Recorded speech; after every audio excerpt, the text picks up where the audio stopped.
Hi everyone, Helen Blunden here. Hope you're happy, healthy and well. It's time for a new book review today. First of all, I have to apologise for my little bandage on my face if you noticed this. One of the things that we do as Australians here is we have to get our skin checked every year for potential skin cancers because we've got a high prevalence of skin cancers here in Australia because of our strong sun. Went and got a bit of a biopsy done, so let's hope the results come back negative. Let's not harp on that for the moment because I've got a very interesting book that I'd like to talk about today, and that is Ghost Wall by Sarah Moss. This was published in about 2018, so it's not that new, but I saw it in the library. It was a fairly small read and I thought, right, I'll give this a go and see what Sarah has to say for herself. It was a book that kind of filled me with dread and it intrigued me as well because as an Australian, coming from a country that doesn't have a history as old as, say, England, which is where this is based, and also not understanding the differences between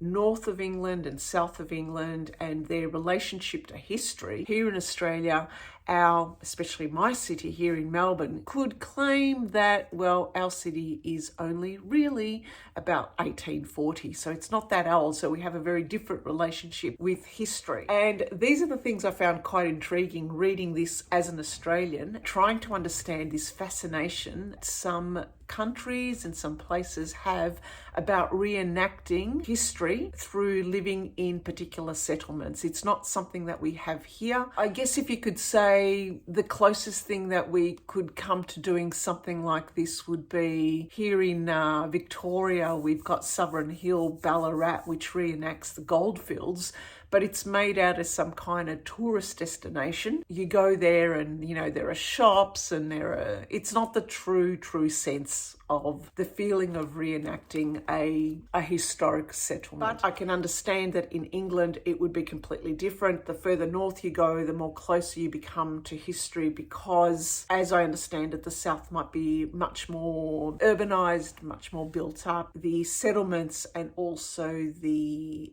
structures of historical places might be built around by more modern stuff. Now, this book is about a family. And it's a family of this guy who's a bus driver and he's a mad history nut, but he's also racist. He's a very strict man, very abusive in his relationship towards his wife, who is beaten down, and his daughter, Sylvie, who is 17 years old. And Sylvie grew up in an environment at home where it was all about history. We're talking about the Iron Age, so we're really going back quite a lot.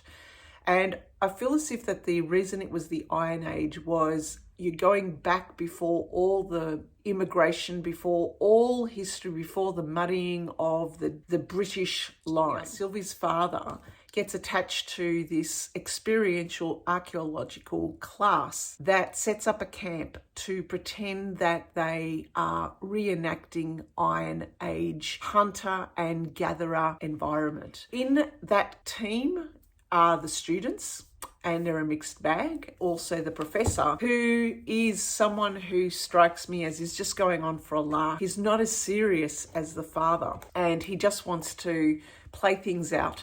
But he's also understanding that his students also can't stay in an Iron Age camp. They need to break out every so often and go to the pub or go elsewhere. But the father takes it so seriously, and he expects the students to understand what his intentions are, how he goes about doing things. Most of all, though, he's very strict on Sylvie because he's always wary that there are boys in the group and that he has to watch out for her behaviour, also the boy's behaviour, with her being 17 years old and being the first time in an environment like this, things could go all right. So in that environment, it was quite interesting to see and also learn about an Iron Age settlement. But at the same time, it started becoming a little bit Lord of the Flies-esque as you started to read. The more you read about Sylvie, you understood that she was coming into her own,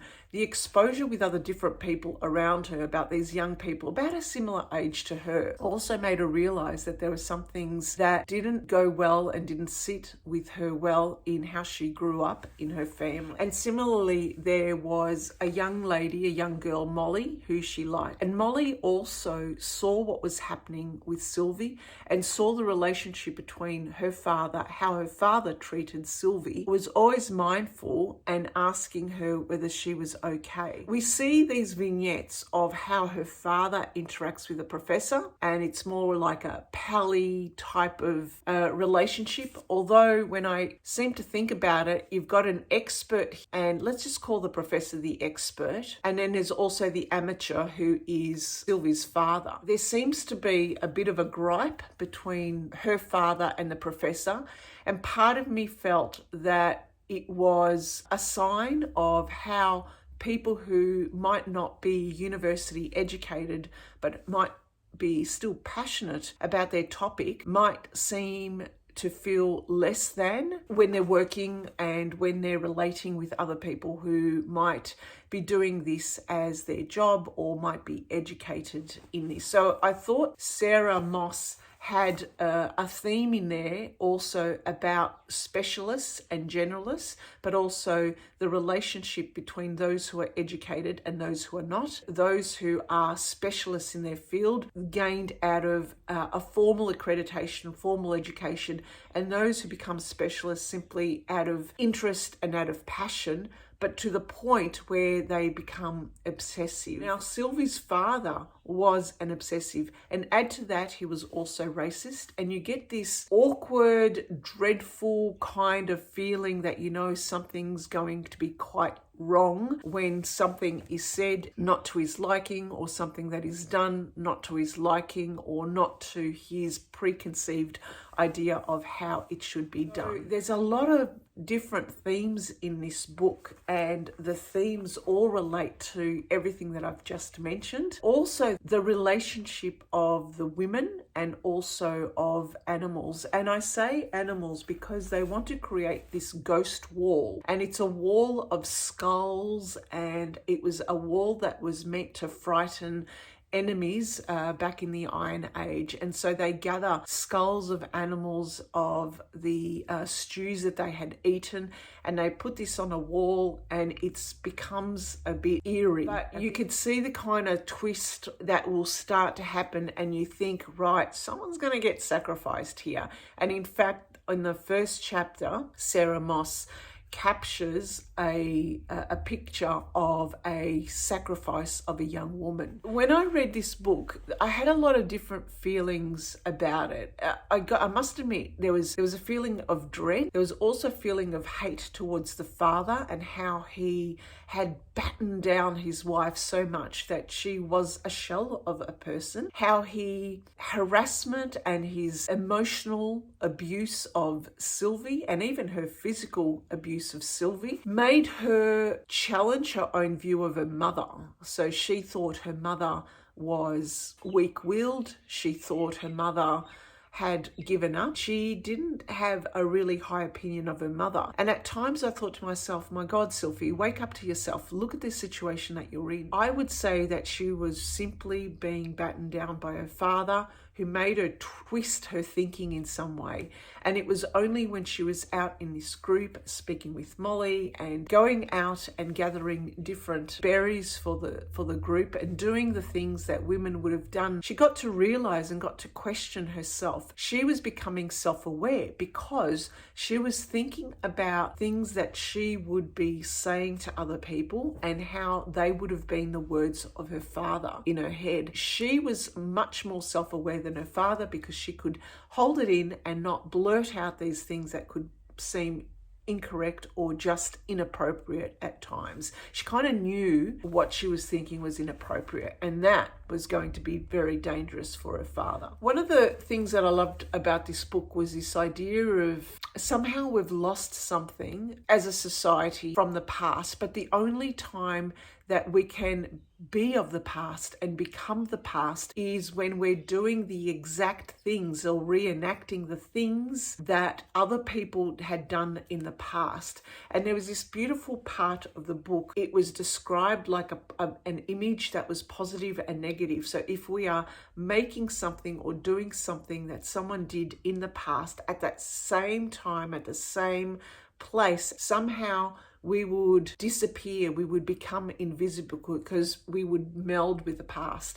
I actually quite liked that idea. But it also made me think that you can never be one with the past, because what they did back then, how they thought back then, what the environment was like back then, what the situation and I guess the whole belief and the culture system is very different to someone of today. Here was Sylvie's father thinking that he knew everything, thinking how he knew how they thought and knew how they worked and everything, but he didn't. He was someone of this age thinking that he knew best about the past.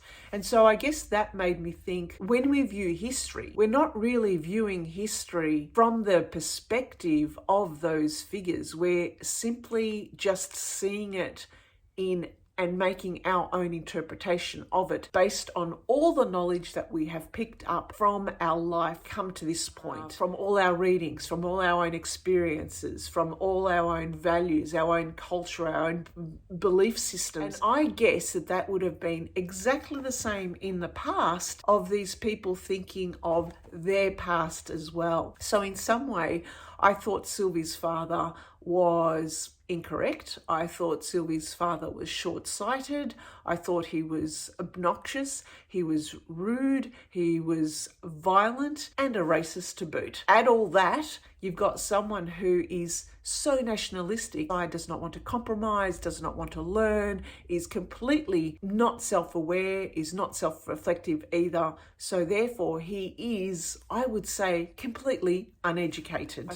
I thought to myself, what such a waste to have a person who thinks that the past was better than it is now. So yeah, lots of food for thought with this one. This was a book that really made me think long and hard afterwards, and I keep coming back to it. Now, there is also a sacrifice, and you can hazard a guess, and there's spoilers in here, that because things start to get twisted and dark, the guys, the professor and the father, agrees to sacrifice, to have a pretend sacrificial ritual with his daughter. And even that is abysmal when you think about it, and horrible that a father would agree to something like this. And while the professor treated it like a joke, you could actually understand that the father didn't. He was well into this idea of doing everything by the book. Well, his book, his thinking. But it really makes you think how sometimes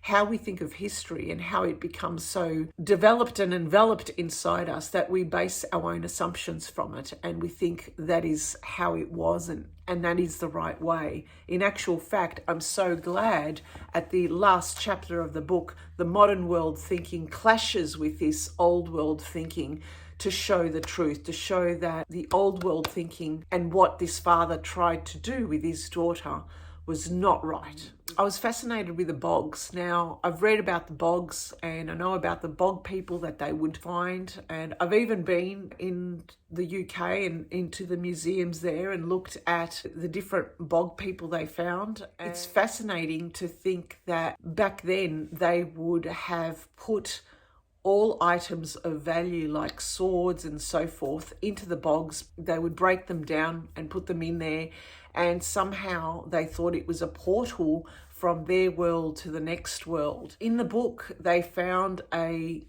small shoe, a small girl's shoe in one of the bogs. The shoe came from a Victorian era. That moment I thought of Jane Eyre, and I thought of the Yorkshire Moors, and I thought of Wuthering Heights as well.